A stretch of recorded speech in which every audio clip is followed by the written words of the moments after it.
ঠিক আছে, কোনো হসপিটাল সিগন্যালটা তো মাত্র ছাড়লো।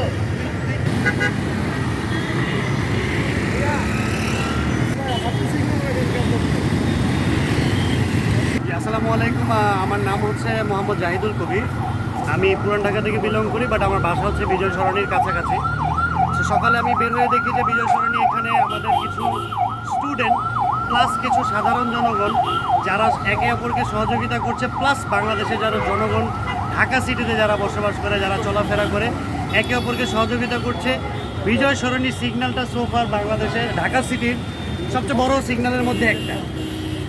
এর মধ্যে আমরা যেটা করছি যে বিভিন্ন সিগন্যালে আমরা সময় দিয়ে সিগন্যালগুলো কন্ট্রোল করছি।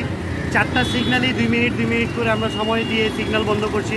আপনি এখানে লক্ষ্য করতে পারবেন, মাত্রই আমরা সিগন্যালটা বন্ধ করলাম। আরেকটা বিষয় আমি যেটা বলতে চাই সেটা হচ্ছে যে আমরা আরেকটা উদ্যোগ যেটা নিয়েছি সেটা হচ্ছে যে একটা অ্যাম্বুলেন্স লাইন বা একটা ইমার্জেন্সি লাইন। সো আপনি এই বিজয় সরণি মোড়ে 4টা রাস্তাতেই আপনি দেখতে পারবেন যে এখানে একটা লাইন আলাদা করে দেওয়া আছে, যেই লাইনটা শুধুমাত্র ইমার্জেন্সিতে আমরা ইউজ করতে পারছি। একটা দেখা যাচ্ছে একটা অ্যাম্বুলেন্স আসছে, যে কোনোভাবেই হোক, যেটাই হোক না কেন ইমার্জেন্সি, আমরা সেই লাইন দিয়ে ইমার্জেন্সি লোকগুলোকে পাস করে দিচ্ছি এই বিজয় সরণি সিগন্যাল দিয়ে। আপনারা দেখতে পাচ্ছেন এখন তেজগাঁও থেকে যেই সিগন্যালটা আসে সেই সিগন্যালটা আসছে এখন। কিছুক্ষণের মধ্যে এটা বন্ধ হবে এবং দেন আমরা জাহাঙ্গীর গেট থেকে যেই সিগন্যালটা আসে সেই সিগন্যালটা আমরা কিছুক্ষণ করে ছাড়ব। এই হচ্ছে বর্তমান বিজয় সরণির পরিস্থিতি।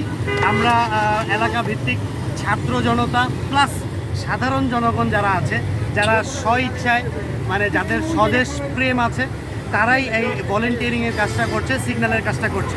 আমরা গত সপ্তাহে থেকে বা গত মাস থেকে যদি দেখে আসি আমরা কি পরিমাণ মানে প্রেশারে আমরা চলাফেরা করেছি বা কি পরিমাণ জ্যাম আমাদের সহ্য করতে হয়েছে। তো সেই বিষয়টা আমরা লক্ষ্য রেখে সবাই যাতে স্বস্তিতে তাদের বিভিন্ন ডেস্টিনেশনে বা তাদের প্লেসে তারা পৌঁছাতে পারে সেই বিষয়টা আমরা লক্ষ্য রেখে ব্যবস্থা করি।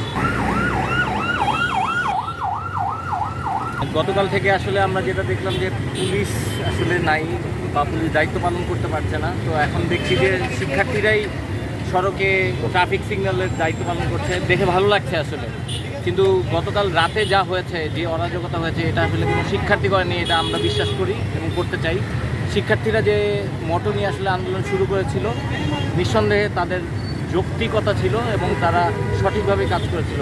এবং আজকে তারা যেটি করছে যে মাঠে নেমে রাস্তার সড়কের নিয়ন্ত্রণ করার চেষ্টা করছে, নিঃসন্দেহে ভালো লাগছে।